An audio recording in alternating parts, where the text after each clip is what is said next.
Hiya guys, and welcome back to another podcast / video. So in this week's podcast we are going to talk about something that is going to be a little bit tricky for me, let's be honest. We were recently in all the press, weren't we, Andrew? Yes, we were. We decided to do an article and kind of sell our story, didn't we, about living in a motorhome. I love how you say sell. We didn't really get anything, but yes. So what actually happened was I was approached by an agency who wanted to kind of write a story about us to then try and sell to the newspapers. That's right, isn't it? Yeah. That's right, yeah. We did the article, didn't we? We sent some pictures over and they had a look at some of our videos, and we thought that was the end of it, didn't we, to be honest? Yeah, we didn't kind of expect anything from it, did we, really? Because it's just, you see these kind of stories in the news all of the time. And it was just like, this is just going to be another one of those things. But hey-ho, we'll see what happens. And it did happen, didn't it? So I got tagged in a story. So first off was the Edinburgh News, wasn't it? Yeah, you got a message from one of your very good friends. I did. So I got a message saying, have you seen this article? You're in the newspaper. So we had a read, didn't we? Yeah. That one was quite funny because that one was written... And a bit of a giggle, didn't we? Because it was like, oh, crikey, somebody's actually taken the story on. And also kind of rewritten it to suit them. So it did actually say that we were heading up to Edinburgh and that was our first destination once we left the pub. Not realising we'd already left the pub a year and a half before, and we'd been to Scotland twice already by then. But it made for reading, didn't it? It did. So that one wasn't too bad. And then it kind of escalated, didn't it? Yeah, I did a search, didn't I? And all of a sudden it was just popping up everywhere. It was. We were in quite a few different newspapers. We were in The Sun, some of the bigger ones. Express, Yorkshire Post, Leeds. Yeah. So yes, so what we've decided to do is we are going to have a conversation about some of the mean comments that followed, the kind of aftermath of being in the newspapers. Yeah, these aren't just mean, Stuart. These are blatant homophobic hate things, aren't they? Right, we are going to stop there because I want to just say a few things about this before we actually get into the comments. Right, yes, obviously we're a couple. That's by the by. Anybody who knows us or has seen us or has met us or anything else, we aren't an openly gay couple. We don't hold hands, we don't kiss in public, we don't do anything that would say, oh, yep, they're definitely a couple, unless you were to actually know us. We get quite a few of our followers who didn't realise we were a couple until we shared our anniversary picture. No, because we don't shout it from the hilltops, do we? We don't have a rainbow flag on the van, and I don't think we possess a rainbow at all, do we, anyway? I don't think we do Apart either. from your bag. But it isn't rainbow. It's pride colours. That's only because it's BB-8 though. We're not ashamed of our sexuality or who we are, but this article wasn't about that, was it? No, it wasn't. People have just automatically jumped on board and been keyboard warriors and hid behind it. Well, I'm not letting that happen today. So today you will be named and shamed, and I hope every single one of you hear it, and I hope that you all realise that there is repercussions for you sitting there behind a keyboard and being just mean. I was always taught if you've got nothing nice to say, don't say anything at all. Well, these people haven't. They didn't get a mum and dad like mine. Or mine. Yeah. So how we then hit me with them. Yep, so this story went out back in August, and it's taken us all this time to actually have the courage maybe to actually do this podcast today. This is going to be fresh again because you kind of blot it out, don't you, because you don't want to listen to these things. So we started getting some lovely messages, and then we got some hate ones. I think the other issue is, especially with Facebook and places like that, it only shows you, I don't know how they do it, but these relevant comments, they only show you half nice ones. So they don't show you all the mean ones until you click all comments. Then when you click all comments, they just all hate. Yeah, and I have to say, most of the comments are on Facebook. They may be on newspaper pages on Facebook, but most of the comments are on Facebook. Very few are actually on the posts on the newspaper articles on their websites. Yep, come on then. This comment was on Edinburgh Live. Looks like the bee has fallen off the sign for John O'Groats. So I'm guessing this is a bit of a pathetic jibe at the end-to-enders photograph, which I'm assuming the B is for benders. So now you say that really lightly, and I find that absolutely vile. An end to the benders. Is that what it's meant to be? This video was not going to be nice for me at all. I know it was going to be horrible. Leeds Live and Yorkshire Post were the two worst offending Facebook pages. I have to say the Scottish ones were actually really, really nice comments. We did have really nice comments on them all. Like that, I'm not going to... Yeah, we did. There were some lovely, lovely comments. I mean, these are just a selection of the haters. Thank you to all those that did comment nicely. There were loads from our previous life at the Bellevue. A lot of people recognised us. So, yeah, thanks for those. But these kind of got to us, didn't they? Because we weren't expecting this. We weren't expecting the hate. I think I was just naive in thinking that, yeah, there's not going to be these horrible comments, or people aren't really going to be interested. If people are, they'll leave a nice comment. If they aren't, they're just going to skip on. And I understand people are very resilient against sort of these comments and things. I am not. As you can tell, they get to me. They really, really do. I had to stop reading it at one point. You told me to put my phone away because it really does get to me. And it affects how I feel and how I think. And then I just sat there going, we didn't do this wanting people to be horrible and mean. We did it because we just wanted to share our story. That's the whole reason we have a social media page. Yeah. So I'm getting upset now. Yeah. Right, come on, next comment. Is on the Leeds Live Facebook page. Just bombing around the UK then. 20 likes on that. Somebody's replied, best comment here. And then Steve Smith arsing about. Yeah, it's kind of jokey, but... I don't understand why people think it's all right to write them comments, knowing fine well, well, he got what he wanted and he got his 20 likes, he got his 20 seconds of fame. That's all I want to talk about it. Yeah, the interesting thing is that these people, I've looked at some of the profiles as you have, and they've either got no friends or no followers, and it looks like, just as you said earlier, keyboard warriors. So then we had a whole barrage from Leeds Live. Graham Nightingale with a nice little icon of a dog's behind.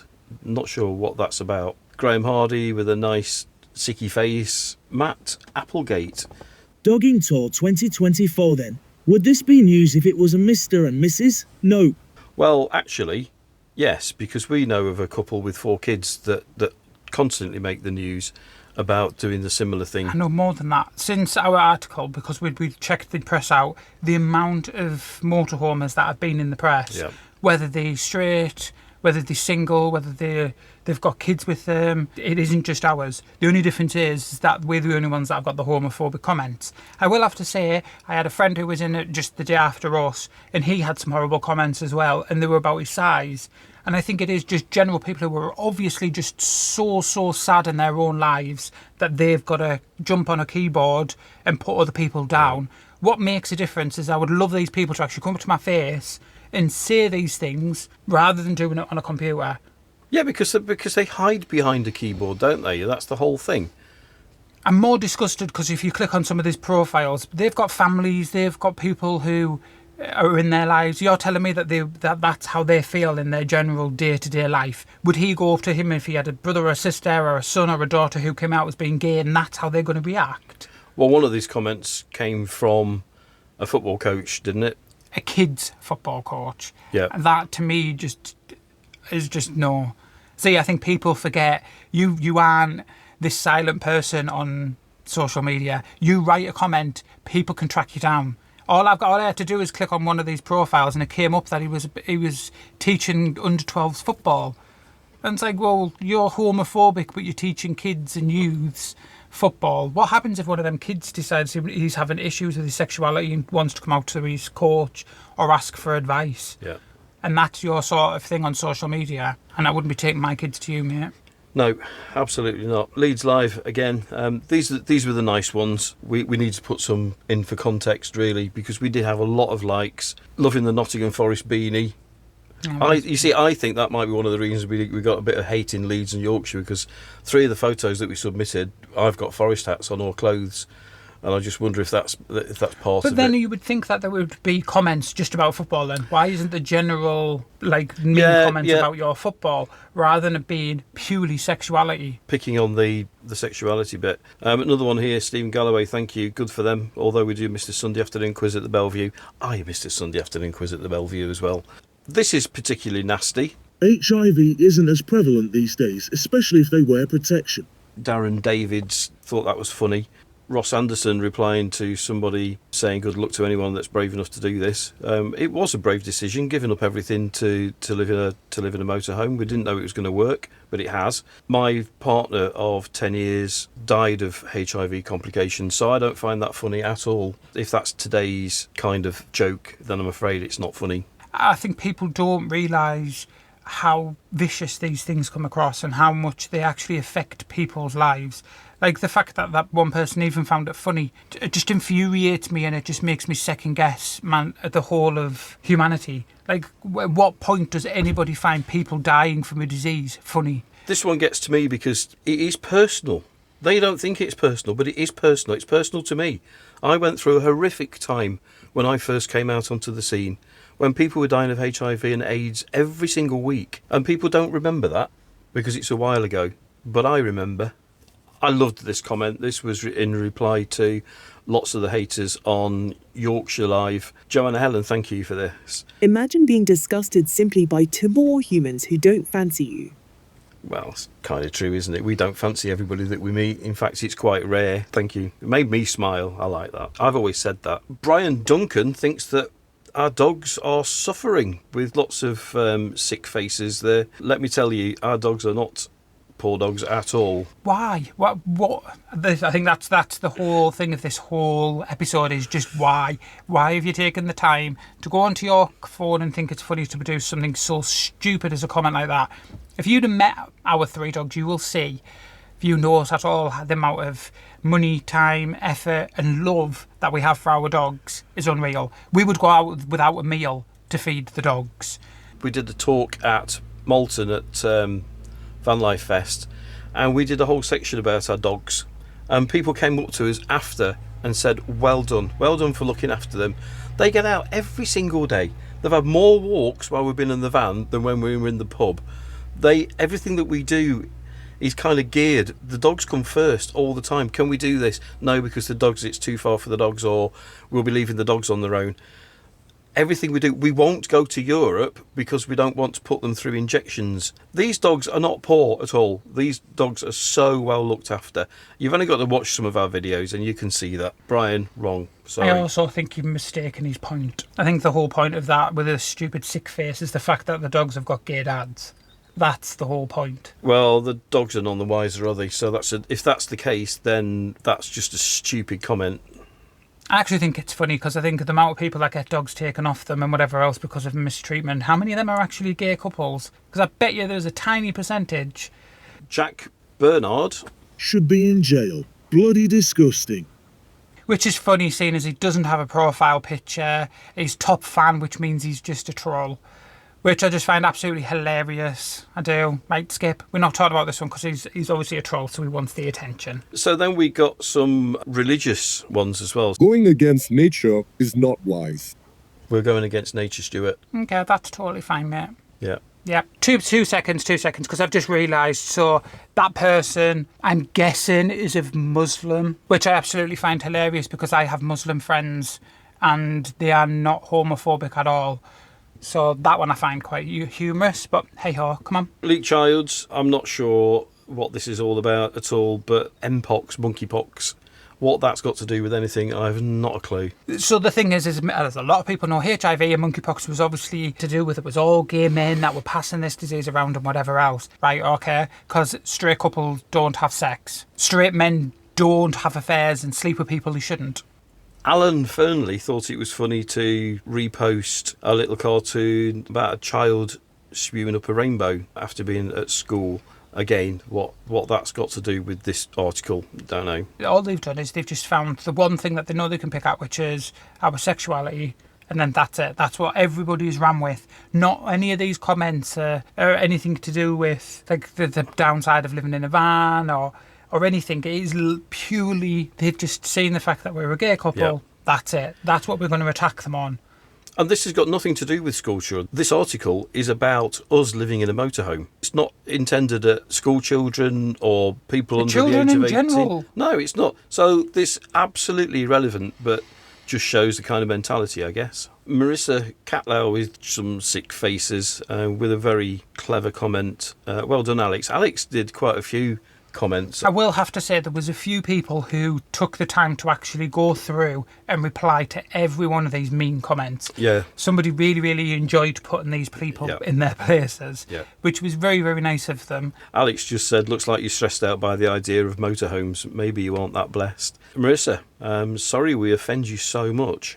Peter Rawson, just a yuck. So I'm guessing that's about us as well. 3 letters. Why bother? Why bother even doing it? It's to make them feel important. Yeah, and to make us like we're inferior to them. That's Exactly. all it is. Yeah. More sick faces. I mean, There is more sick faces in these comments than actual comments. Stephen Timbrell. This is another faceless profile. I'm guessing it's probably not even on Facebook anymore. I can't even pronounce it. I'm not even going to try. 5 sick faces. Lovely. Lovely. And then you get to the ones that are meant to be funny, but they just aren't. I find it sick. I don't understand why. Chris Wilson obviously has an obsession with men giving other men oral. If the van's wobbling, his husband's gobbling. It didn't stop there. Thomas Benjamin's kind of agreed and said, don't go knocking if you see it rocking. See, that doesn't bother me because that is just a well-known saying. Well, it is for caravanners. Originally, it was caravanners, wasn't it, and motorhomes. That's funny because... I just feel sorry for the people that obviously are that fixated on what we get up to in the bedroom. They obviously just have a boring sex life. This one went on and on and on. This is from Sean Kearney, who started off with just a simple sick face. And Alex again, thank you, Alex, saying motorhomes aren't that bad. And then capital letters because obviously that the sick face wasn't getting enough attention. Every time I see 2 guys in a motorhome now, I'm going to see only a giver and his Queenie. My advice is get on Pornhub or something and look at some gay porn because we're not that interesting, to be honest. Alex was saying that weird to admit that you're imagining people's sex lives based on what they drive in. Even weirder to shout about it. Well, there we go. Maybe somebody in the closet. There's always a giver and a taker. Not always. Wrong. And then the last bit there is... Homophobic. A name for someone who dislikes shit stabbers. Well done, Sean. I think you've cracked this. You've got a great grasp of the English language. Well, he knows a lot about gay couples. Obviously. It carried on because Sean Kearney again then decides that it's funny to mock a trans woman by calling them A fat, ugly bloke in lipstick. and again another picture using another child. Women are from Venus and men are from Mars. All the other genders you make up are from Uranus. Well, to be fair, we never even mentioned gender because we're 2 men, not even mentioned in the article. So where this one's coming from again? I don't get it. I don't, and it does upset me, as you can tell.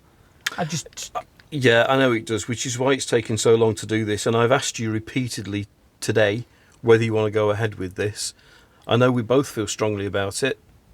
You're more resilient than I am. I don't understand why people have got to be so horrible. If these people have children and their children comes out to be gay, are they going to have that sort of opinion? Like, at what point do we sit there and go, that is wrong? That there is no need for that? Well, it is wrong. It's hate crime. You know, these people, if we reported this to the police, those people would have the police knocking on their door. But I'm guessing they don't care about that. I think it's really sad that the article wasn't about our sexuality. It was about a couple leaving a pub to live in a motorhome and how we found it and where we've been to and our favourite places. And the general public have jumped on the one thing that... It's the only thing that they can criticise about it. And I do think a lot of it's jealousy. I think if it's either don't have the gumption to do it or they're tied down by situations and just decisions that they have made themselves, that it gets them angry, it gets them riled up. Well, how can they do it? That's not fair. So they look at the only thing that they can criticise us for, and it happens to be the fact that we're men who fancy men. That's it. Interestingly, the comments that we had some lovely ones saying, wish I got the money. Yeah, it's not a cheap thing to do, but we did sell everything to do it. This is us. Can I also just say, I understand that people are saying, I wish I had the money. It isn't as expensive what you would think it actually is. Like, obviously, you still got your overheads that you have every month, whether you live in a house, a caravan, a boat, wherever you live, you're going to have them overheads. We're exactly the same. The only difference is that you're living on the road. And people sit there, and I understand where people go, then you're like, oh, you're dodging council tax. We've paid from the day we both worked We've paid how much tax over years. We've employed people. Like, it isn't like we haven't contributed to the UK whatsoever. There is another comment, somebody saying it must be nice for people that can just go off and do that. What about if everybody do it, no jobs would get done? Well, I've contributed to this country. I've earned a lot of money. I was in a 40% tax bracket. I was paying lots and lots of national insurance. I've done my bit. And previous for me doing this, I owned a pub, which I employed how many members of staff? Yeah. Paying a lot of money, getting people through COVID. We had other people who were saying it's not really newsworthy and this, that and the other. And there was one commenter who was calling us out, it's not like you've done anything special. No, but we have. We have done things for charity through the years. When we had the pub, we did loads of things for charity. I'm not going to scream and shout about that. This story was only put out just to show people that there is another way of living in the UK or abroad or anywhere else that doesn't involve us having to try and get a mortgage. It wasn't the first choice for us, was it? It was a necessity because of the 3 dogs. I've come back to the dogs again. It's difficult to rent anywhere with 3 dogs suitable. So this was not our first choice. No, and we couldn't afford a mortgage. We didn't have that sort of finances to be able to say, well, there's a huge deposit, there's so much a month towards buying a house that we were just never going to be able to do. Not realistically at all, because we were leaving our employment. Yeah. We're not the only people that live in a motorhome in this country. There are lots of people that can't afford the rent or can't find somewhere to live. There are examples up and down the country. And these people aren't just down and outs. They are respectable people that have respectable jobs. The choice to live in a caravan, a static motorhome, or a motorhome, it's not always an easy one, but there are lots of people doing it. I can tell you how many motorhomes there are in the UK at the moment. 336,000, because I checked it with Freedom of Information with the DVLA. It's not just that. People instantly think because you're in a motorhome, well, you're not working, you're claiming benefits, you're doing this, you're doing that. I know so many people who have jobs while living in a motorhome. The motorhome is just their home. Yep. There is quite a few famous people that we know that actually still work while living in a motorhome. Yep. Or in a static or in a caravan. There is places all over the country that people have bought their own caravan because they can afford to do that, because it's a lot reasonably priced, go onto a campsite and pay for the year to be there. They have their own home that they own, they can do whatever they want to it. It's a lot cheaper to do it rent-wise, a lot cheaper. The way we were staying, it was only £300 a month. You can't find a house in that area anywhere near that sort of price. No. But that was the reason for the article, wasn't it, Stuart? Just to highlight the fact that there is a different way of doing it, and we've been successful with it. We've had our ups and downs. Oh, well, everybody's seen that we've had our ups and downs. It just annoys me. It really has. It does get to me, this subject. I just find it... But it wasn't about a gay couple living in a motorhome. It was about a gay couple living in a motorhome. We didn't scream anything about our sexuality. No. The way I say it is, I don't care. We're not hurting anybody. We don't do anything to make people feel uncomfortable. We are us. That's it. I can't explain it enough. We're comfortable with our sexuality. Will you stop saying sexuality? Because that's another thing that's just a bugbearer. I don't see it as being our sexuality. I am just a man who fell in love with another man. That's it. There we have it. Unexpected hate about a topic that's got very, very little to do with what the hate is about. Please don't forget that your words affect people. That you might think it's just a comment, nobody's going to read it. We are living proof that people read those comments. Stop putting each other down. There's no need for it. Be nice. It costs nothing to be nice. If you don't like somebody, you don't have to talk to them. You don't have to leave a comment. Skip to the next article. But saying that, thank you for everybody that was really, really nice to us. It was lovely reading the nice comments and having people actually being nice. Yeah, Andrew, do you think we'd do it again? Yeah, absolutely. I won't let these people win. So, unfortunately, haters, didn't really work. We've a successful YouTube channel. We will continue to do what we're doing. We still live in a motorhome with our dogs who are still loving it. And we will continue to do our videos. And if you don't like it, don't watch us. Simple. So, until next time, which will be a better vlog and a better video on a more positive note, be safe, be kind, and we will see you next time. Bye. Thanks for listening and watching. Bye-bye.